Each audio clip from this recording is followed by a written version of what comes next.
तो hello everyone, आपका स्वागत है मेरे चैनल की दूसरी वीडियो पे। हम कर रहे थे चैप्टर 1 द लिविंग वर्ल्ड।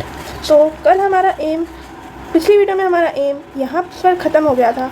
तो आज की वीडियो का एम हमारा है यहाँ तक। देखिए, मैं पूरी कोशिश करूँगी कि हमारा ये सब ख़त्म हो जाए।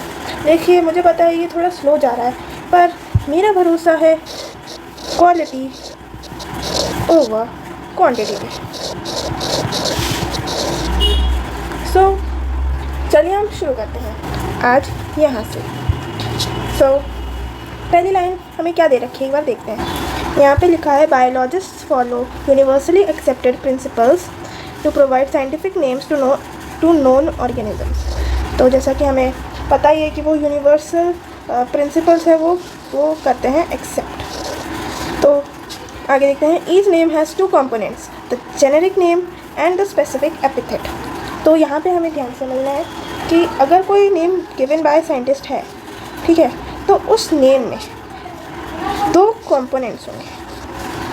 क्या होंगे? दो कंपोनेंट्स। तो ये जो दो कंपोनेंट्स है वो क्या है? The generic name and the specific epithet. अभी जेनेरिक नेम और स्पेसिफिक एपिथेट का मतलब क्या है? आप जेनेरिक नेम का मतलब ये समझ लीजिए कि जेनेरिक नेम होता है फर्स्ट नेम, और जो स्पेसिफिक एपिथेट होता है ना, वो होता है सरनेम। अभी के लिए आप ऐसे ही मान के चलिए कि ये भी हम एक तरह से कह सकते हैं। तो आगे देखते हैं। This system of providing a name with two components is called binomial nomenclature. तो बाइनोमियल का मतलब क्या होता है? बाइनोमियल मतलब टू, तो मतलब दो नामों वाला है ये, ठीक है। बाइनोमियल नोमेनक्लेचर मतलब सिर्फ दो नाम है, और इसी को कहते हैं binomial nomenclature. This naming system was given by Carolus Linnaeus, जो कि हमें याद करना पड़ेगा, और इन्हें कहा जाता है the father of this nomenclature. Think the father of the binomial nomenclature, ठीक है। तो इनका नाम हमें याद करना है, और is being practiced by biologists all over the world. This naming system using a two-word format was found convenient. तो ये जो दो बाइनोमियल नोमेनक्लेचर का जो ये फॉर्मेट था, वो इनके द्वारा दिया गया था, और इसको हमने कन्वीनियंट समझा, इसलिए हमने ये मेथड यूज़ करना शुरू कर दिया। Let us take the example of a mango, understand the way of providing scientific names better. तो साइंटिफिक नेम ऑफ मैंगो क्या है? Mangifera indica. तो जो मैंजीफेरा है वो रिप्रेजेंट करती है उसका genus, while indica is a particular species और स्पेसिफिक एपिथेट। इंडिका क्यों बोला? क्योंकि ये जो मैंगो है वो इंडिया में पाया गया था, इसलिए हम इस वर्ड का यूज़ करते हैं इंडिका। और जो मैंजीफेरा है वो इसकी स्पीशीज़ है, या फिर ये जीनस है, ठीक है। पर्टिकुलर स्पीशीज़ तो ये इंडिका है, ठीक है। ये यहाँ से बिलोंग करता है, तो यहाँ ये इसका जीनस हो गया, ठीक है। और ये जो है, I hope all of you understand what is the genus. तो ये हो गया genus, and this is our species. Okay, तो देखिए अब दूसरा क्या लिखा है? Other universal rules for nomenclature all over the world और अदर यूनिवर्सल रूल्स। तो ये सब चीज़ें हमको याद करनी होगी। जी हाँ, ये जो रूल्स हैं हमें याद होने चाहिए हमारे एग्ज़ाम्स के लिए। तो हम इनको एक बार रीडिंग मार लेते हैं, बाकी इन्हें रटना है, ठीक है। तो रटू तो बनते हुए हम अभी इसे बस रीड करेंगे, बाद में आप लोग रट लीजिएगा। फिर अब स्टार्ट करते हैं। तो पहला रूल क्या कहता है? ठीक है, तो पहला रूल ये कहता है कि जो बायोलॉजिकल नेम्स होते हैं ना, वो जनरली लैटिन भाषा में होते हैं और इटैलिक्स में लिखे जाते हैं। जैसे हम यहाँ पर देख सकते हैं मैंजीफेरा इंडिका, इसको हमने इटैलिक्स में लिखा है। दे आर लैटिनाइज्ड और derived from Latin irrespective of their origin. मतलब अगर ये जैसे मैंजीफेरा इंडिका है,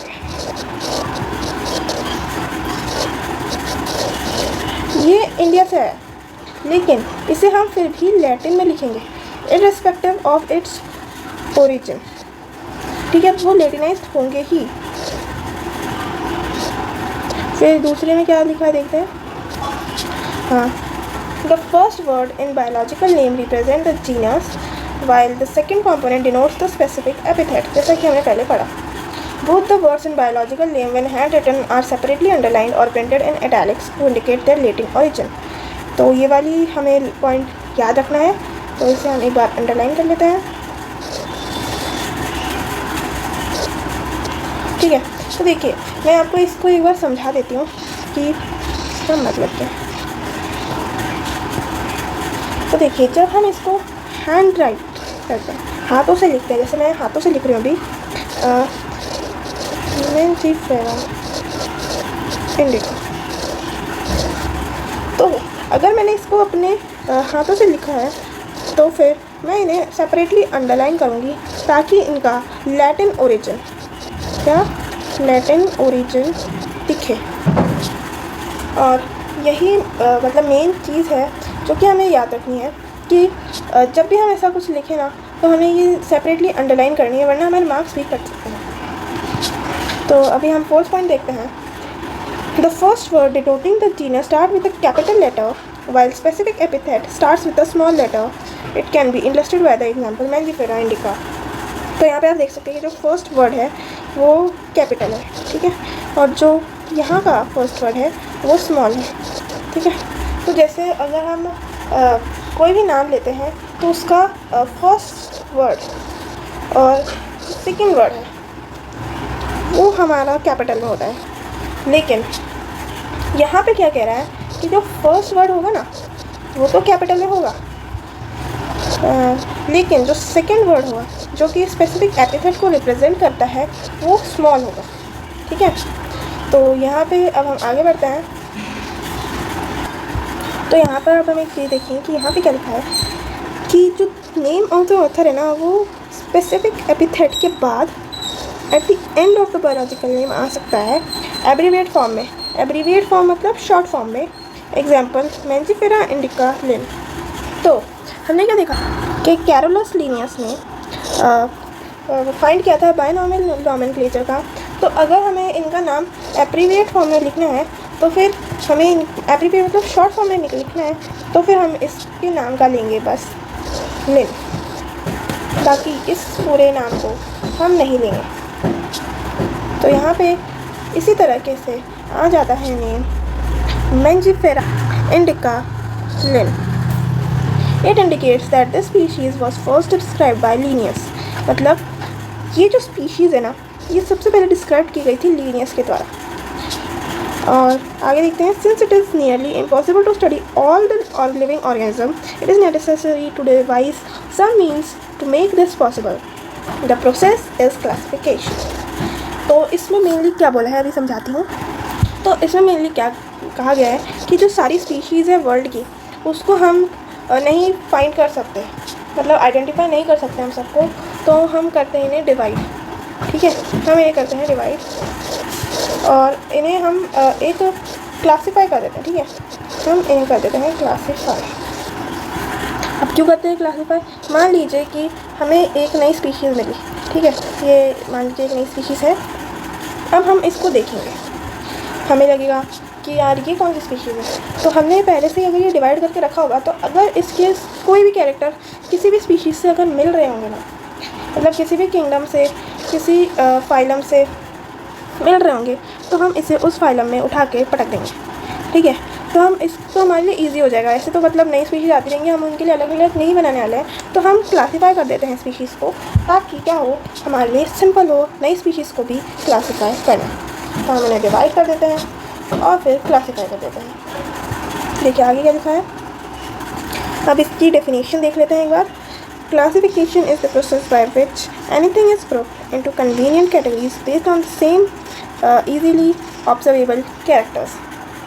फॉर एग्जाम्पल, ये सब है जो मैं अभी समझा चुकी हूँ, अब इसे इंग्लिश में एक बार हम पढ़ रहे हैं। For example, we easily recognise the group of such plants और एनिमल्स और डॉग्स और कैट्स और इंसेक्ट्स।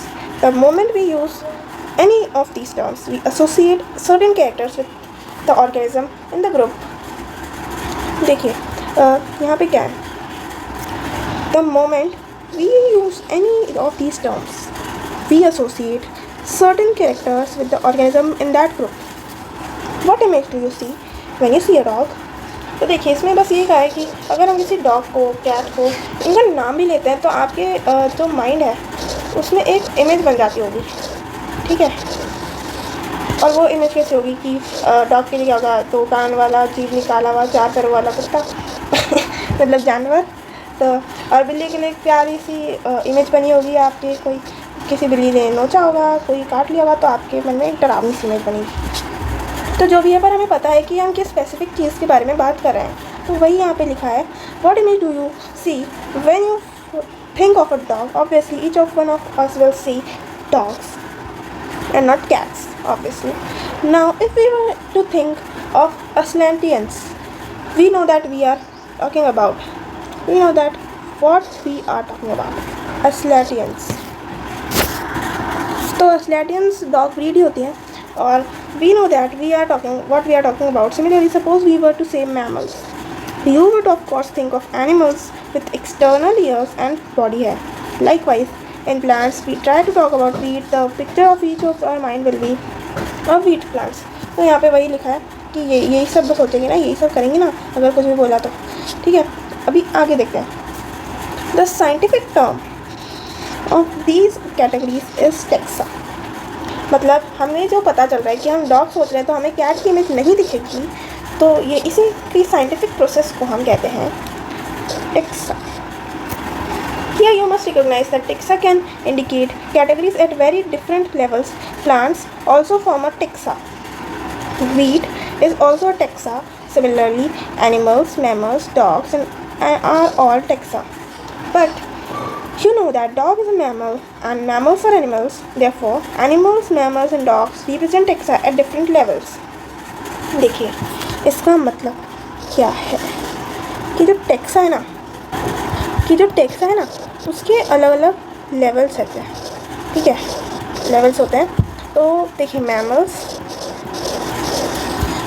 एनिमल्स और तो इसका हम लेते हैं एज एन एग्जांपल कि जो मैमल्स हैं वो है एक कंट्री, ठीक है। जो एनिमल्स हैं वो एक स्टेट, और जो डॉग है ना वो हमारा होम है, ठीक है। तो ये सब एक ही जगह पे है, मतलब बात तो एक ही है ना, मतलब अलग अलग लेवल है पर बात तो एक ही है। मतलब हमारा घर स्टेट में है और स्टेट कंट्री में है, तो मतलब क्या है कि इन सब के जो लेवल्स हैं ना, लेवल्स वो अलग अलग है। Hence, based on characteristics, all living organisms can be classified into different taxas. So this process of classification is taxonomy. तो इसे हम ओवरऑल टेक्सोनॉमी कहते हैं। टेक्सोनॉमी और टेक्सा एक अलग चीज़ है, उसकी जो प्रोसेस है वो taxonomy. External and internal structure, along with the structure of cell development process, ecological information essential and for the basic of modern taxonomy studies. देखिए ये इंपॉर्टेंट है। Internal structure along with the structure of cell development process and ecological information of organism are essential and form the basic modern taxonomic studies. मतलब ये जो सारे के सारे features हैं ये ज़रूरी होते हैं आज की मॉडर्न टेक्सोनॉमिक स्टडीज़ के लिए। Hence characterization, identification and classification and nomenclature are the different processes that are based on taxonomy. The basic कैसे बेसिक टू टेक्सोनॉमी, ठीक है। तो ये जो टर्म्स है ना, identification, classification, nomenclature, characterisation, these are important ones. So let's see. Taxonomy is not something new, ठीक है। Human beings have always been interested in knowing more and more about the various kinds of organisms, particularly the reference out to their own use.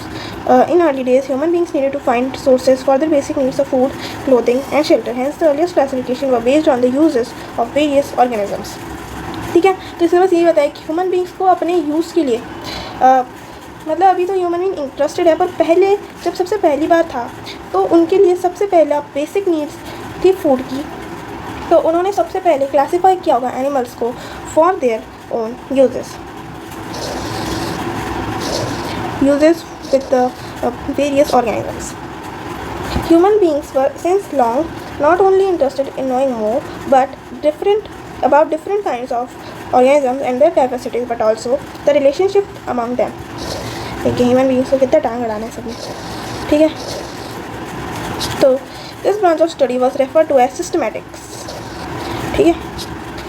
तो उनका nature सब कुछ जानने के लिए human beings हमेशा से बहुत ज़्यादा उत्सुक रहे हैं और उसे हम कहते हैं सिस्टमैटिक्स। फिर से पढ़ते हैं।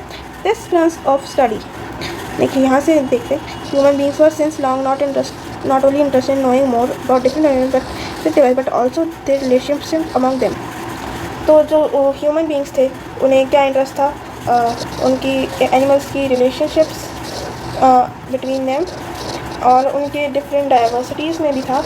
और इसी सब को ढूंढने के लिए हम एक टर्म यूज़ करते हैं सिस्टमैटिक्स। ठीक है, अभी हम अगले पैराग्राफ पे बढ़ते हैं। तो उसमें लिखा है कि the word systematic is derived from Latin word systema which means systematics arrangement of organisms. ठीक है, systematic arrangement. Linnaeus use system nature as title of his publication. ठीक है, तो इस बुक का नाम हमें होना चाहिए याद, क्योंकि ये पूछा जाता है in exam. As the title of this his publication, the scope of systematics was later and last to include identification, nomenclature and classification. Systematic takes into account evolutionary relationship between organisms. So here the aim of this video has gotten over, and as you know that this is our second part and the other left part will be covered in the upcoming videos, and yes, you will get answers of this exercise. So for now I just wanted to give you all of you an extra knowledge. So that is, why is everything written in the Latin language? I know you must be thinking about that. So see, Latin language is a dead language. Yes. तो इसे dead language, ये dead language है इसलिए use की जाती है ताकि जो अपकमिंग जो साइंटिस्ट है, हमारी आगे आने वाली जनरेशन है, वो इस भाषा को सीख सकें और फिर वो हमारे जो भी साइंटिस्ट के रिसर्च हैं वो पढ़ सकें। क्योंकि अगर ये डेड लैंग्वेज नहीं होती, ठीक है, अगर ये एक डेड लैंग्वेज नहीं होती तो इसमें चेंजेस आते रहते हैं, जैसे हमारी हिंदी भाषा में भी बहुत सारे चेंजेस आते रहते हैं, तो फिर ये प्रॉब्लम का विषय हो सकता था। तो इसलिए लैटिन लैंग्वेज यूज़ की जाती है as it is a dead language. So this is all I wanted to say, and thank you all for watching this video.